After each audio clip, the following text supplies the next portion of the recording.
Assalamualaikum warahmatullahi wabarakatuh. Shalom. Perkenalkan, nama saya Marta Vina Asem dari Prodi PGSD, Fakultas Pendidikan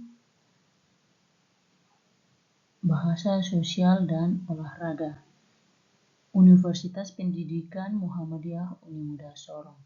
Di sini saya akan presentasikan hasil rangkuman saya mata pelajaran Pendidikan Manajemen dan MBS, yaitu modul 1 kegiatan belajar 2 dengan judul keterkaitan pendidikan nilai dengan MBS. A. Pendidikan nilai. Pendidikan nilai terkait dengan salah satu ranah pendidikan, yaitu ranah afektif. Di Indonesia, pendidikan nilai yang dominan adalah pendidikan kewarganegaraan dan pendidikan agama.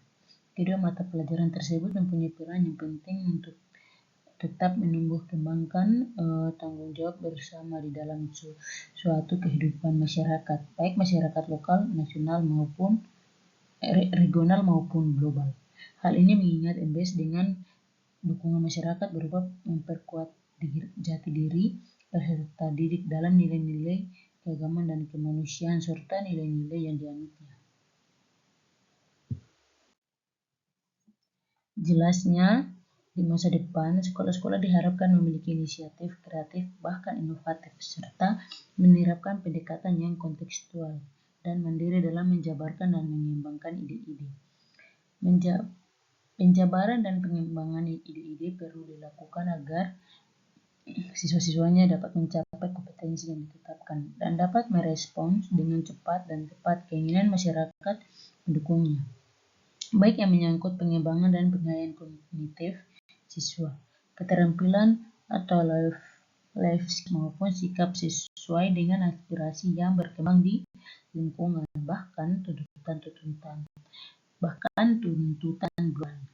Dalam upaya mewujudkan hal ini, maka sekolah harus diberi kewenangan yang lebih luas untuk mengambil keputusan pedagogis instruksional yang didukung oleh masyarakat, diantaranya orang tua murid. Pemberian kewenangan yang lebih luas kepada sekolah di dalam pengambilan keputusan itulah yang memperkuat hakikat dari SMB atau MBS, manajemen berbasis sekolah. Pada pasal 51 ayat 1 Undang-Undang Nomor 20 Tahun 2003 tentang Sistem Pendidikan Nasional atau Sisdiknas, MBS mencakup madrasah sebagai bentuk satuan pendidikan yang sejajar status dan perannya, sehingga membahas lebih lanjut dalam konteks Indonesia akan disebut manajemen berbasis sekolah atau MBS. B. Mengapa MBS perlu diperkenalkan secara luas? Mengapa MBS perlu diperkenalkan secara luas? Karena ada beberapa alasan diterapkannya MBS di Indonesia, yaitu sistem pemerintahan Indonesia yang baru mengalami perubahan besar dan masih akan terus berkembang. Sistem pendidikan, kebijakan yang mendukung, dan pengalaman Indonesia di masa lalu dianggap sebagai guru terbaik.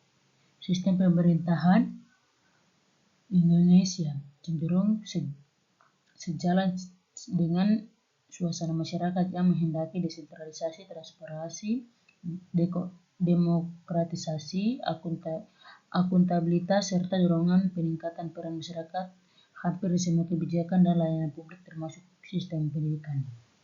Keberhasilan pengenalan MBS di Indonesia sungguh pun secara bertahap atau inkrementa, tidak lepas dari kondisi subjektif yang mendukung pada saat timing yang tepat. Elemen-elemen yang mendukung tersebut antara lain iklim perubahan pemerintahan yang menghendaki transparansi, demokratisasi, akuntabilitas, desentralisasi, dan pemberdayaan potensi masyarakat. Konsepsi manajemen pendidikan yang telah lama dipendam oleh para tokoh pendidikan untuk diaktualisasikan, serta sebagai birokrat yang secara diam-diam konsisten ingin melakukan reform tanpa banyak publikasi. Landasan hukum atau kebijakan disebarluaskan MBS adalah Undang-Undang Nomor 22 Tahun 1999 tentang Pemerintah Daerah, PP atau Peraturan Perundang-undangan Nomor 25 Tahun 2000 tentang kewenangan pemerintah dan kewenangan provinsi sebagai daerah otonom, Undang-Undang Nomor 25 Tahun 2000 tentang Propenas, Undang-Undang Nomor 20 Tahun 2003 tentang Sistem Pendidikan Nasional dan Kemendiknas, Nomor 122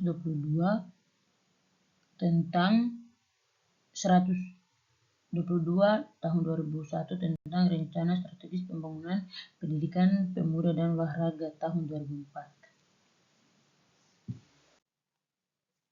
Sekian presentasi dari saya.